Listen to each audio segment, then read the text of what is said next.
Hello and welcome to Wisconsin Business Owner Interview number 19. It's a pleasure to have Robert Magnus with us today. Good to see you again. Owner of, my pleasure. Thank you for being here.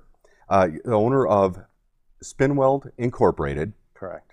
And in the interest of full disclosure, a client of ours at OnYourMark. Absolutely. Looking forward to having your website up next week. Well, I'm waiting for it. Good. Bob, let's start at the very beginning. When and where were you born? When? I thought we were just about where. I don't know about the when part. I was born in Brookfield, not too far from where we're located right now. Born and raised. Never flew too far from the roost. Where do you live now?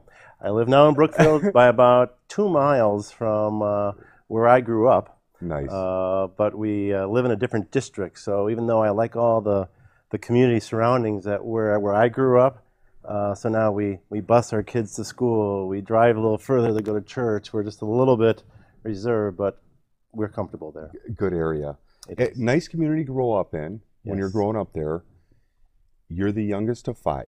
I am the one of 5, and yes, I'll get it out right now. I am the baby of the family. As people like to clarify, I'm the tallest, so I've kind of reclaimed some ground there, but yes, one of 5.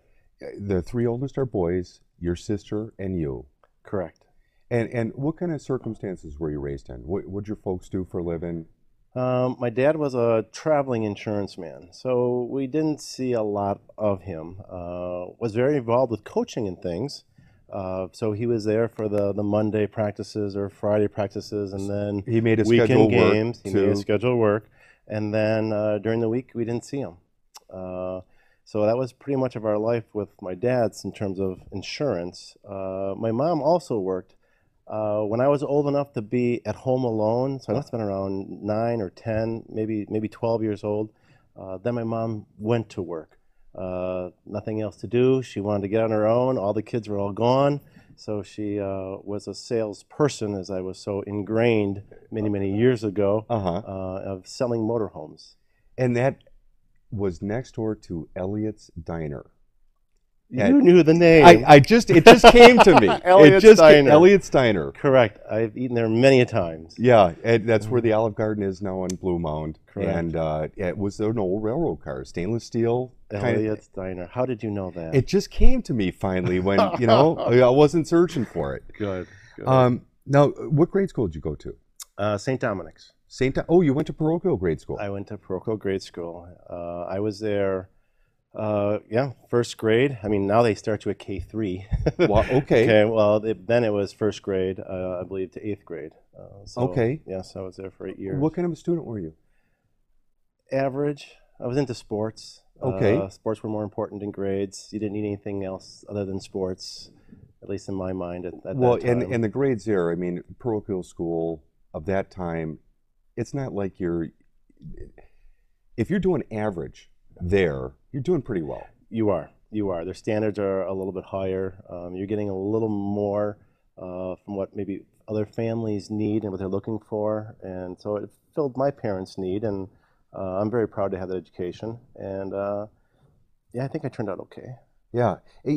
Your first job, was it the same place about the time your mom started there? Correct. I did have a paper route when I was like 10 or 11 with my brother, who helped get me into a motor route. We had a motor route, and I had 200, but he was the deliverer of all the papers. He was the substation manager? Substation manager, correct. And there was about 2,000 papers on the bin, and all the kids were gone. And so he had to pick up the slack. So he said, "Brother, we're delivering 2,300 papers." And so we got into a pretty good routine. I love that. 35 miles an hour. I do hold the record of stuffing a mailbox while he was driving, and I still have my arms. That's good. Today. It was a team effort. It required the driver.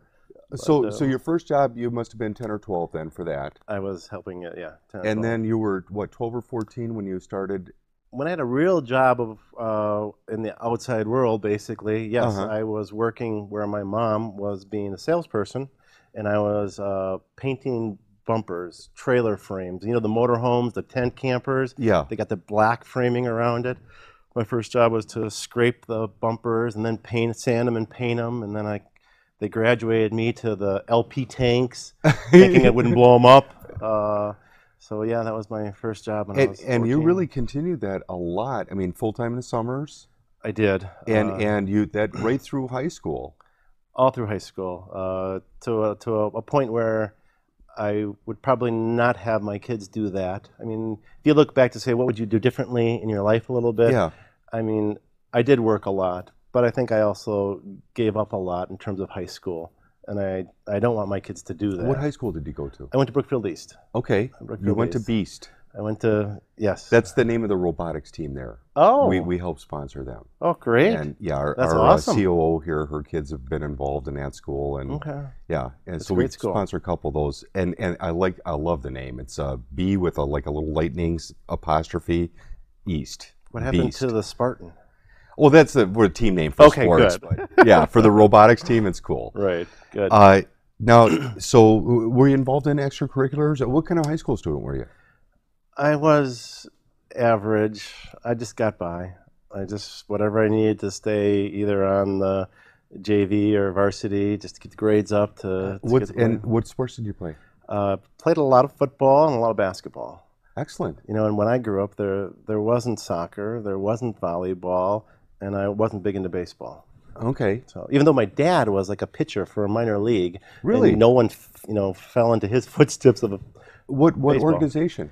He was down south. I believe it was St. Louis. Okay. So neat. Yeah, good experience. But in those days, there was no money in sports like there is today. Yeah. I know a couple guys from my Lions Club. One's got a championship ring from a AAA ball for the Dodgers organization, and he came back to work on a family farm. Another one had a tryout with the White Sox. Could have been in their farm system. Came back to work on the farm. You know, but they're both Hall of Famers in the local Land O'Lakes Baseball Association. Yeah. So you gotta do what you gotta do. Yeah. Now, so you got by in high school. Any other besides sports? Any drama, chess? You know, that kind of stuff. You know, I think we didn't go to that area, but I used to sing in grade school, and then you started singing way back in grade school. I used to sing for weddings with a couple of people in our church. Really? And so we'd have a group of people, and they'd give us $1 for singing and things like that. And we didn't want the money, but it was just fun to do. Wait, no, so that's back in grade school. It was back in grade school I was singing. And you're a professional. When you get paid, you're a professional. Okay, I didn't claim it on my taxes. Okay, right. But that's neat. But then I lost it all through high school. I didn't sing. I didn't do any of those art formulated, structured, through school. It was always sports. And then it kind of rebounded because I was at St. Dominic's, and we were doing a play, Song of Mark. It was kind of like a reenacting of Mark's gospel. And one of the actors was, I forget which apostle it was, but I went to school with him. So I haven't seen him in 10 plus years. Here we are at the altar of St. Dominic's singing the Song of Mark, and he leans over to me and goes, "Where the heck were you all through high school? I didn't know you could sing." And neat. So it was just And when was this that you hooked up, you were doing this? Oh, that was probably about 8 years ago. Okay. 8 years ago. Because I know you've been very involved. You are very involved in singing now. I am. I was fortunate to sing with the Archdiocesan Choir, which at that time it was Archbishop Dolan, and I was fortunate to be invited to be a part of a pilgrimage that went to Rome, where he received his pallium, and I'm saying that correctly. Garment. It's a special garment that identifies him as Archbishop of Southeastern Wisconsin. Wow. So that was a very... And with that, we're going to come back to the music later on. Oh, good. With that, we're going to take a break. We'll be right back. Please stay with us.